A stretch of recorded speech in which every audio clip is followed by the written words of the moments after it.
Assalamualaikum warahmatullahi wabarakatuh. Bismillah kanthi nyebut asmane Gusti Kang Maha Welas lan Maha Asih.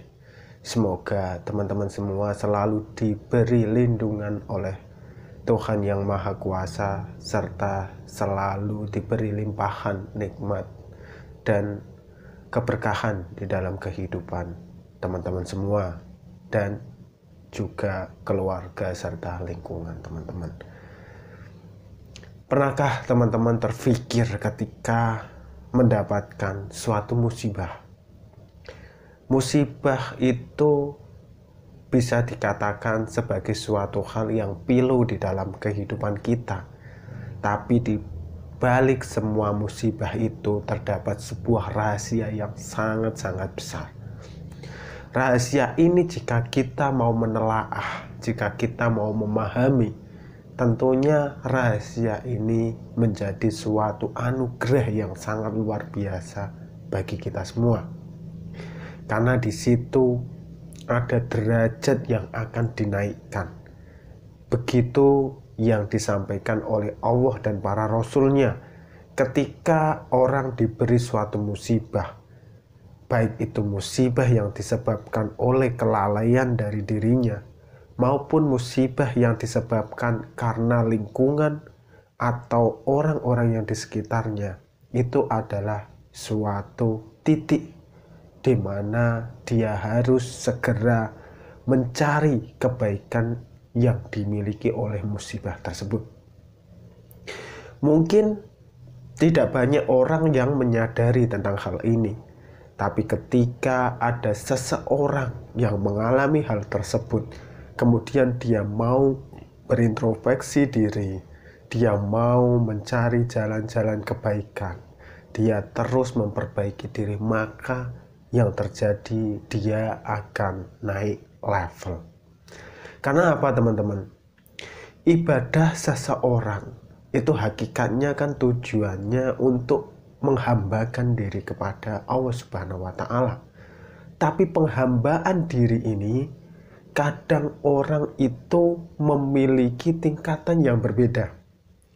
Yang pertama, dia sudah memiliki itikat untuk penghambaan diri tersebut. Tapi karena suatu hal dan lain hal, dia tidak kunjung mencapai derajat kehambaan diri tersebut. Jadi Allah sengaja memaksa seorang hamba ini untuk menuju kepadanya. Ada orang yang menghambakan diri, dia beribadah kepada Tuhan Allah Subhanahu wa Ta'ala. Itu dengan tujuan ingin fadilah-fadilah yang didapatkan oleh ibadah tersebut. Misalnya sholat itu untuk menghilangkan kefakiran, misalnya seperti itu.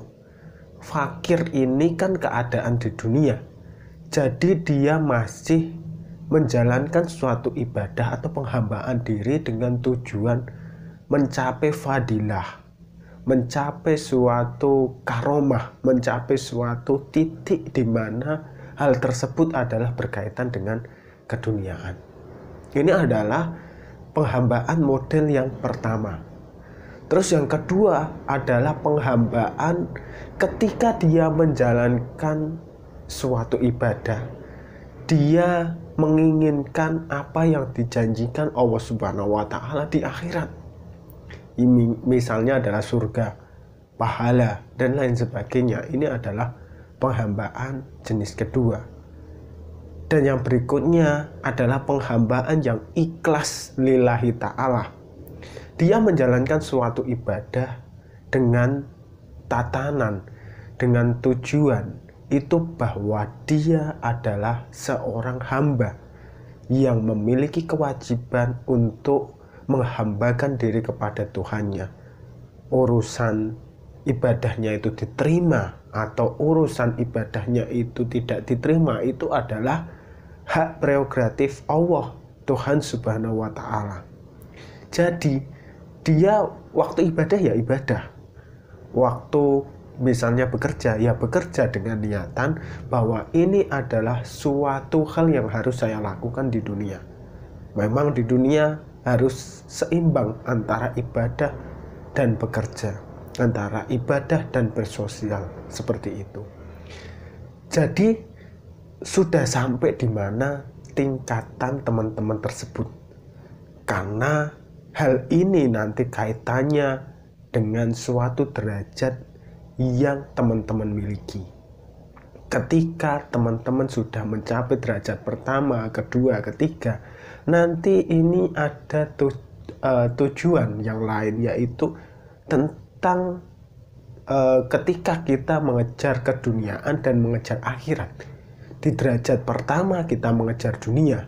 Ketika kita mengejar dunia, dikatakan bahwa dunia itu akan berpaling dari kita.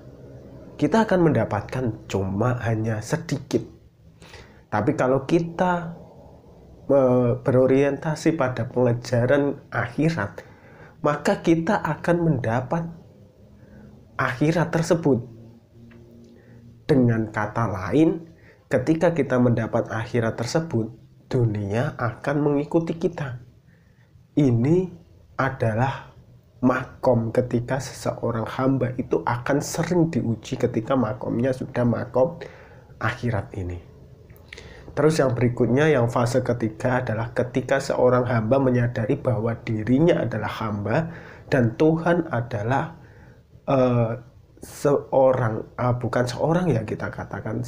sebuah zat yang menjadi pembimbing, menjadi Tuhan, menjadi apa yang kita katakan. Kita tidak bisa mengatakan dengan mengandai-andaikan seperti manusia, tapi pada dasarnya Dia adalah Tuhan dan kita adalah hamba, seperti itu. Ketika makom ini sudah kita dapat, ini adalah derajat kewalian atau derajat kenabian. Orang tersebut biasanya tidak akan peduli dengan dunia, tidak akan peduli dengan akhirat. Yang dia pedulikan adalah penghambaan diri kepada Tuhan. Dan ketika orang ini menghambakan diri kepada Tuhan, justru dia akan dikejar-kejar dengan dunia dan akhirat. Misalnya dia sekarang berbisnis, maka bisnisnya akan lancar, sukses, sejahtera. Misalnya dia hari ini itu menjadi seorang pemimpin, dia akan menjadi pemimpin yang adil, misalnya seperti itu.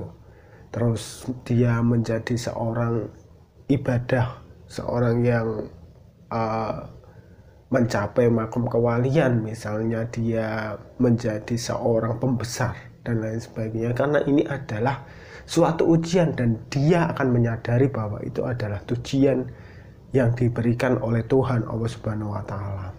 Dan ketika ujian ini diterima, maka apa yang ada di lingkungannya itu dianggap adalah sebuah teguran dari Allah Subhanahu wa taala. Misalnya dia dikelilingi oleh orang yang buruk, maka dia menyadari bahwa mungkinkah aku buruk, atau mungkinkah ada hikmah yang akan disampaikan Tuhan. Dia tidak akan menyalahkan oleh orang yang di sekitarnya, tapi dia mengintrospeksi ke dalam dirinya sendiri bahwa pasti ada PR yang harus dijalankan oleh dia. Seperti itu teman-teman.